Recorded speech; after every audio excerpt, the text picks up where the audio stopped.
You're listening to episode number 37 of the Transform Your Life from the Inside Out podcast.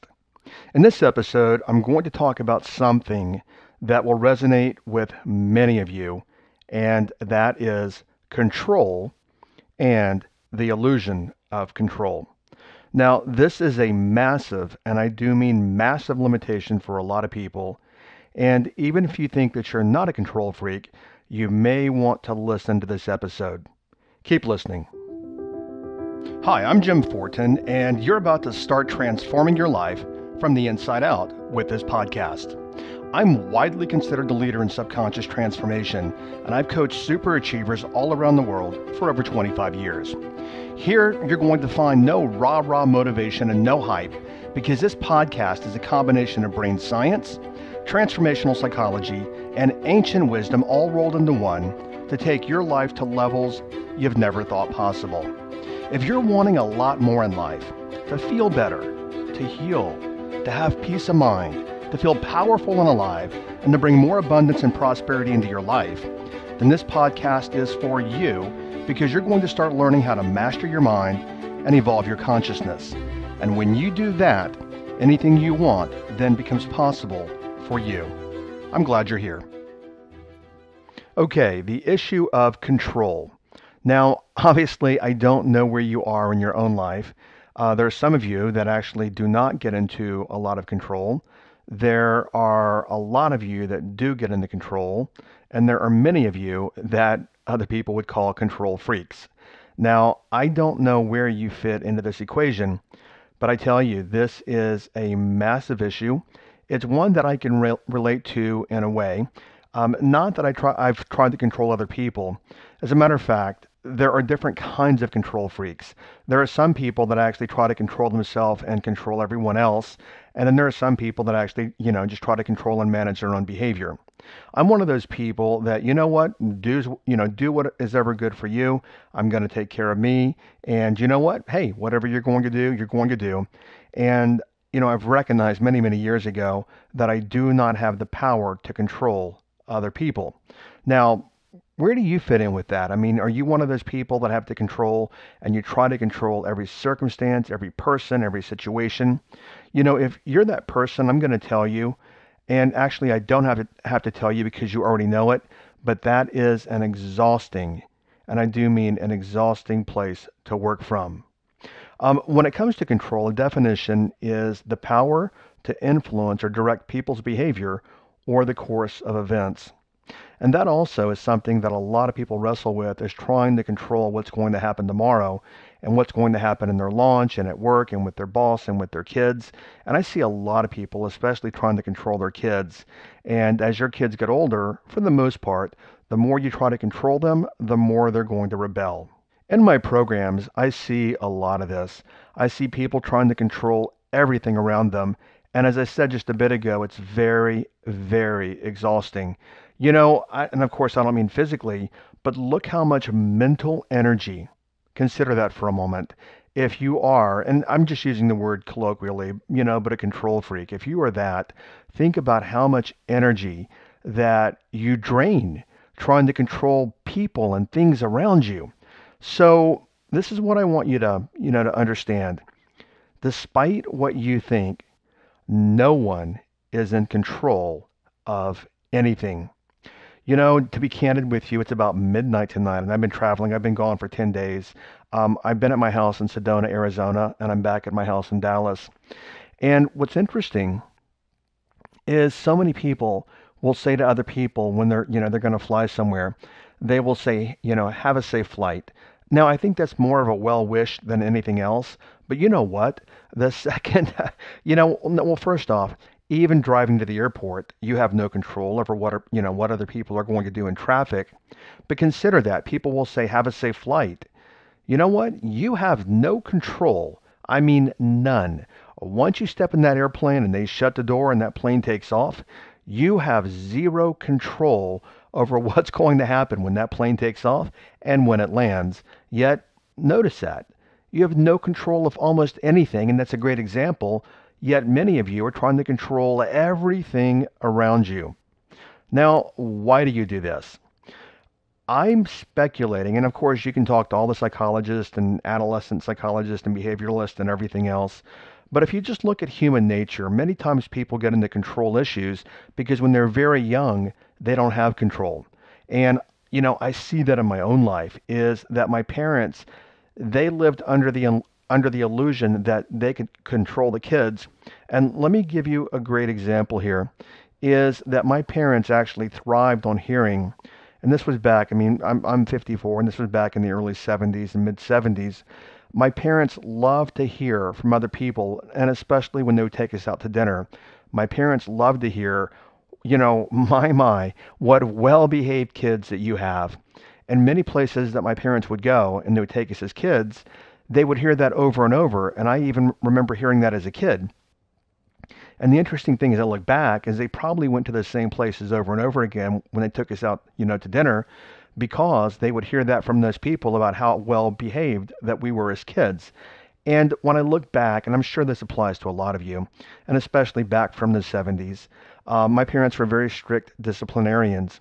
And when I look back, my parents thought they gave us a lot of freedom, but they really didn't. They gave us freedom within the frame that or the allowance of the freedom they wanted to give us. Basically, they would say things like, well, you can make any choice you want as long, as long as it's one of the choices that I deem okay for you. So for many years, I got into trying to control my own environment, my own behavior. And again, I wasn't so much a person that tried to control other people, but I tried to control things in my own life in terms of circumstances or my own behavior. So hopefully that creates a little bit of clarity for you about how much control might be showing up in your life and, why it might be showing up. And, many people don't fully recognize the degree to which they have control issues. And it just, we're all very different. It all depends. If you have control issues, many times I will ask people because I'll see it in coaching and I'll say, do other people say you have control issues? And, sometimes people will say no, but yet I see them trying to control things. And then other times they'll say, they'll laugh and they'll say absolutely yes, that they have control issues. Here's what I've noticed over the years doing what I do is that control issues destroy your own peace of mind if you happen to get into them. I've seen control issues destroy relationships, partnerships, marriages, families, and businesses. So when you look at self and the control that you get into, how much, as I said earlier, do you try to control yourself or your circumstances? For the most part, that is extremely exhausting because you wear yourself out trying to control yourself and your environment. Secondly, families. I see families of all types and all kinds of control. I see mothers that are trying to control their adult kids. Literally, I will see mothers that, are in their 40s and 50s, and they wonder why their kids are estranged from them. Well, a lot of times what comes up, and this is obviously is very general, but a lot of times I'll start talking to the mother about the relationship or the father, and she will, and by the way, mothers control because they love their kids and they want what's in their kids' best interest. But you know what? When your kids are in their teens and especially their late teens and 20s, the last thing they want is a mother controlling them. Yet, many times mothers are trying to control. So what happens is mothers literally create distance between their kids and especially their 20-something kids because they push them away by trying to control them. I've seen wealthy families, and this is money and it's issues of control. One of my really good family friends, she's not on the planet anymore. She would be about 100 years old. She left the planet about 5 years ago, and an extremely, extremely wealthy family here in Dallas. And she said to me, and they're one of the most well-known families in Dallas. The family has like their name on the interstates and all that kind of stuff, and the Opera Center you go and their name's on the wall and blah, blah, blah. And she said, you know what? She told me, she goes, Jim, she goes, our kids have tried to control how much money each kid is going to get. And they've tried to control each other and they've tried to actually control and manipulate us as parents all for money. And she goes, it's not the money that's torn our family apart. It is the control. and the games around money that have split our family apart. So I've seen control rip families apart in many, many ways. Whether it's a parent, trying to control a child, or a child rebelling from control, or trying to control who's going to get what when mom and dad leave the planet, or who's going to get what money. But obviously, as I say this, you may or may not see some of this in your own life. Now, I've seen control actually, oh my gosh, I've seen it play out in relationships where one person will be, air quote, the control freak and the other is not. And the control freak is constantly trying to control the partner. Now, I remember a husband and wife that I had in my group coaching program. I love them to death. Wonderful, wonderful, wonderful people. And he's basically pretty much a happy-go-lucky kind of guy. And she's constantly, and they've got a couple of kids, she's constantly trying to control him and the kids. And as I was digging in coaching, what I found out is that she was trying to control them because she wanted, in her interpretation, the best for the family. She wanted the best marriage, and that's literally what she said, the best. She wanted the best marriage. She wanted the best, life for her kids. And the way that she did that, she thought that she knew better than anyone else in the family, including her kids, that if she controlled her husband and she controlled the kids, then in her interpretation, that meant that with her expertise and everything else, that she would create the best possible life for her kids and her family. But what it was really doing is driving her kids away from her because they were rebelling. And her husband is like, I'm so sick and tired. He goes, it just sets me off. I'm so sick and tired because every single day she's trying to control me. What I want to point out here is that she didn't want to control. She wanted to control because, in her interpretation, as I said, if she controlled, then she could actually have the entire family have the best possible life. Now, I also mentioned business. So let me give you a couple of examples here. One of my clients back in 2015, he was a loan officer, an LO, a mortgage broker, and he was one of the top 100 in the country for the company that he worked at, which was a large company. And he wrote, I don't remember the exact numbers, but in 2015, he wrote something like $50 million in business. And in coaching him, what I recognized is that he had his hands on the wheel. And literally, he had to have his fingers in everything. And the reason why, just like the mother that I'd mentioned, the reason he had to have his fingers in everything is because he's excellence driven. And he felt like if he didn't have his fingers in every part of the process, then what would happen is the business would not be, working from excellence. Things would fall through the cracks and he would look bad. What I did is I took his hands off the wheel and I said, you know what? You are no longer in your business allowed to participate or put your fingers in this and this and this and this.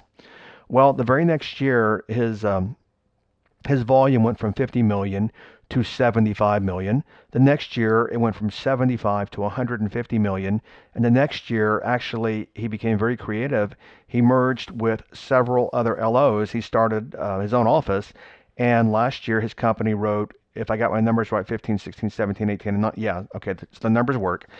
He wrote almost $500 million in loans, all by taking his hands off the wheel.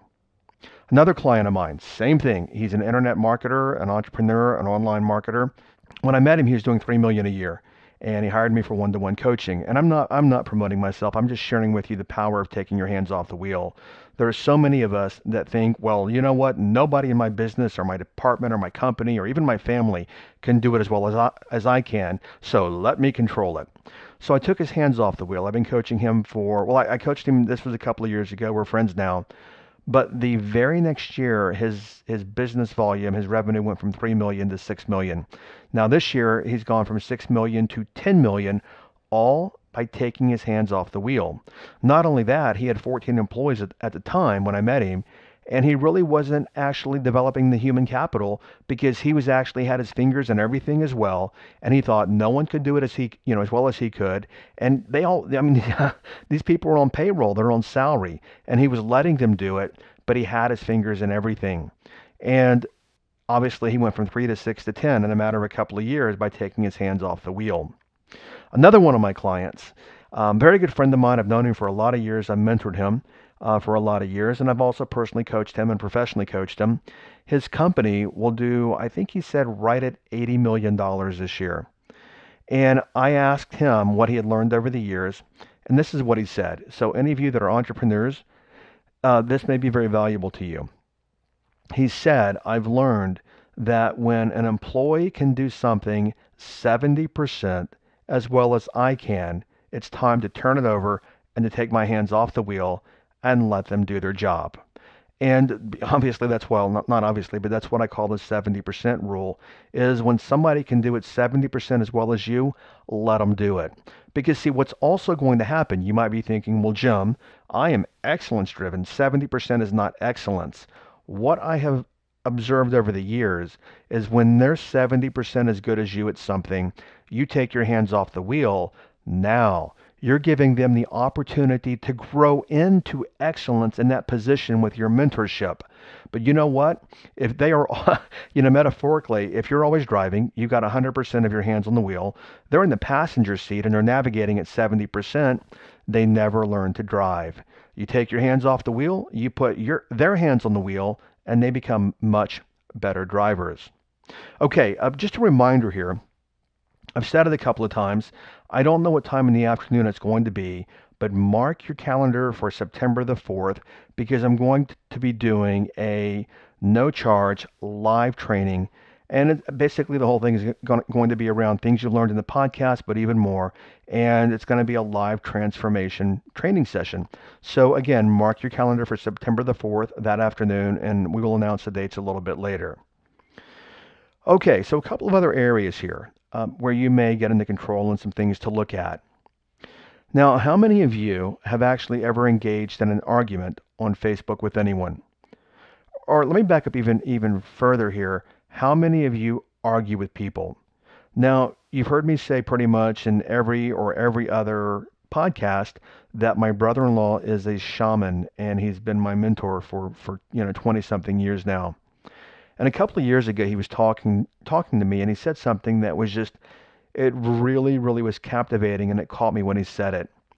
And this will change your life when you absorb what I'm going to share with you now.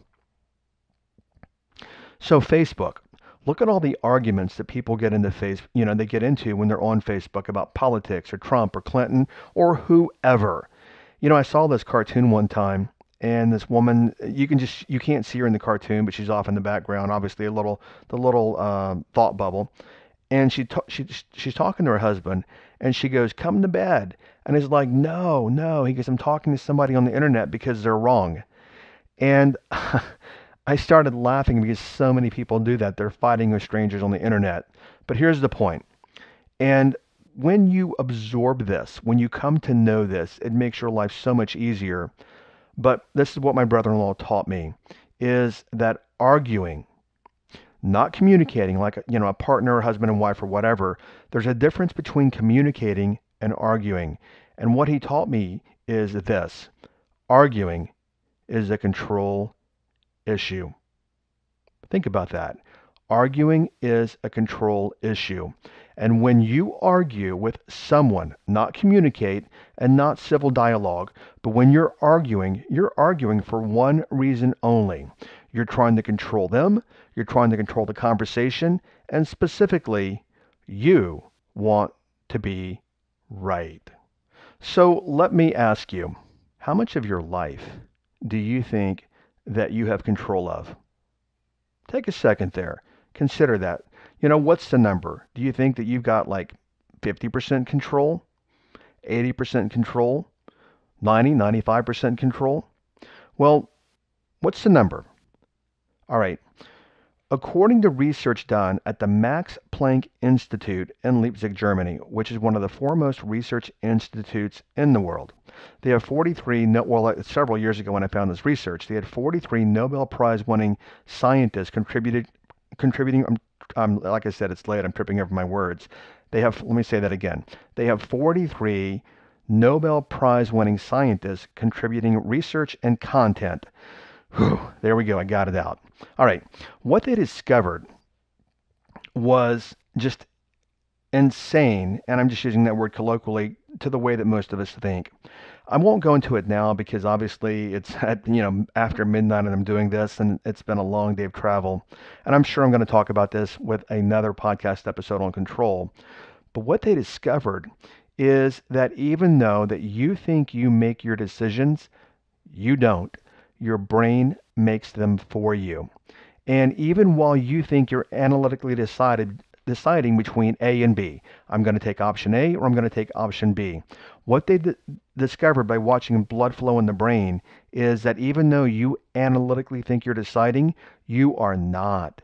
Your brain, 95% of the time, is making your decisions for you, even while you analytically think you're making the decision yourself. Consider that. You analytically think you're making your decision, and you are not. Your brain is making it for you.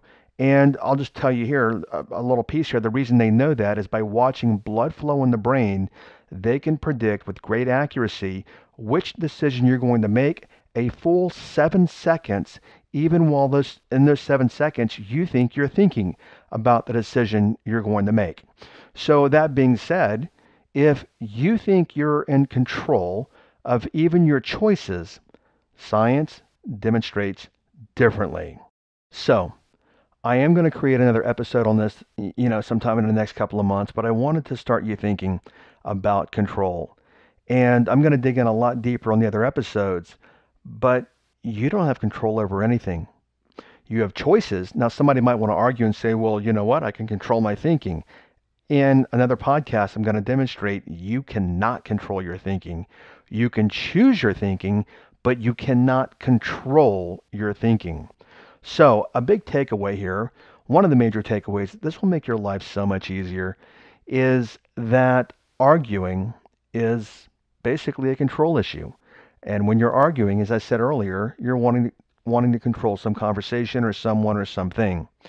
But your transformational takeaway for this week, and like I said, in a future episode, I will dig even deeper, is that you have zero control over anything in your life. You do have influence, but you have no control in your life. Okay, that wraps up this short episode. And by the way, sometimes I look at a lot of other podcasts and people have really long, episodes, an hour or longer. Sometimes shorter is better because I know that I know my podcasts are very rich with content. And sometimes, when I give you guys concepts and I give you things to think about, the more that I give you, the more that you got to digest, and maybe you lose some of the power behind a simple message. Okay, so the next episode is a Q&A, and I'm going to answer Lynn's question.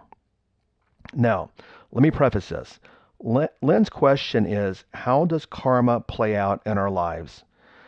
Okay, as I said a little earlier, and you might have heard on other episodes, my brother-in-law is a shaman.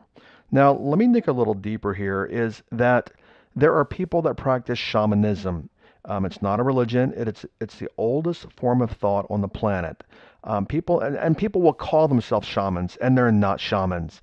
And by the way, how do you become a shaman? It's not like you go to shaman school and you get a certificate at a certain point, like you would do in the martial arts, where you get a black belt. My brother-in-law started apprenticing when he was 6 years old with the shamans in Mexico. And when you apprentice with a shaman, as I've been taught, it's written in the stars. It's not like somebody just says, hey, I want to apprentice with a shaman. So shamans work with non-ordinary reality. Most of a shaman's work is actually in dream time. Shamans know how to move energy. And I did create an episode on dream time, and I'm sure I'm going to create some more advanced episodes on dream time. But what I want to share with you is Lynn's question was, how does karma play out in our lives? Well, you know what? I am no cosmic master and I am no cosmic guru. However, working with I'm thinking how I want to say this, working with a shaman for so many years, I do have at least some heightened perspective on what karma is and how it plays out in our lives. And I will share that with you on the next episode. And one more thing, I know there's an outro here that, the editor puts on, and we don't do a whole lot of editing. I want the episodes to be raw, but I really, seriously, this podcast has grown so quickly in a matter of, I think, about 3 months now. And I want to just tell you personally, not an outro, but I want to tell you personally, a couple places I want to go here is I can't keep up with all the messages. Please do not send me a message on Instagram and Facebook asking for coaching. I don't want to be rude. I don't want to ignore you, but there's no way that I can get to all the messages that I have. So as I say in the outro, if you would please send any question you might have to support@jimfortin.com, and then I'll get to it as I can, just like Lynn's question is a Q&A. But what I was going to say here is thank you so much from the bottom of my heart, letting me live my dharma, which this is my path, and letting me actually bring this kind of content to you so that you can evolve and you can grow and you can transform and you can make your life a better place and the world a better place. So thank you so much, and I'll catch you over on the next episode. Bye-bye. Thank you for listening to this entire podcast. If you're the kind of person who likes to help others, then share this with your friends and family. You know, if you found value, they will too. So please share via your social media channels. Also, if you have questions, I'm here to assist. You can email me questions to support@jimfortin.com, and I may even use your question for a future podcast episode. Also, if you want transformational content like this daily, connect with me on Instagram. My Instagram name is I am Jim Fortin. Finally, I do have a personal request. I believe that we're all here to help others and to grow and evolve ourselves. Together, you and I, let's help more people. If you would please leave a review on iTunes, and a good one by the way. I'd be grateful, and through your assistance together, we can transform more lives. Thanks for listening.